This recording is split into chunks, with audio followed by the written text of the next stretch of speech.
जय श्री कृष्ण। हूँ उन्नति विद्यालयमांथी पूर्वी राणा आप सौનું हार्दिक स्वागत करूं છું। એમાં વિવિધ રાષ્ટ્રીય પર્વની ઉજવણી કરવામાં આવે છે, જેવી કે 15મી ઓગસ્ટ, 26મી જાન્યુઆરી અને ગાંધી જયંતિ। આ કાર્યક્રમ આપણને શીખવે છે કે વિવિધતામાં એકતા એ જ ભારતની તાકાત છે। શહીદોની વાર્તાઓ સાંભળીને દેશ માટે કંઈક કરી છૂટવાની પ્રેરણા મળે છે।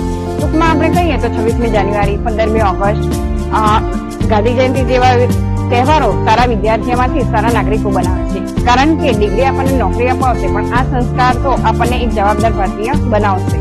ડોક્ટર કલામે કહ્યું હતું કે જો દેશને ભ્રષ્ટાચાર મુક્ત બનાવવું હોય તો 3 લોકો તે કરી શકે, માતા પિતા અને શિક્ષક, પરંતુ તેમાં હું ચોથો ઉમેરીશ અને તે છે આપણા જાગૃત વિદ્યાર્થીઓ।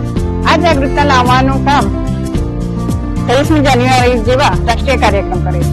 માટે હવે પછી 26મી જાન્યુઆરીએ ધ્વજવંદન પૂરું કર્યા પછી આપણે ઘરે ન જતા 5 મિનિટ રોકાઈને વિચારીશું કે આ દેશે મને શું આપ્યું અને મેં દેશને શું આપ્યું છે। શાળા બાળકને માર્ક્સ અપાવશે, પણ રાષ્ટ્રીય પર્વની ઉજવણી એને ભારતીય બનાવશે। તો તમારે પણ જો બાળકમાં દેશપ્રેમ જગાવવો હોય, સારા નાગરિક બનાવવા હોય તો અમારી ઉન્નતિ વિદ્યાલયમાં પ્રવેશ મેળવો અને બાળકને સાચો નાગરિક બનાવો।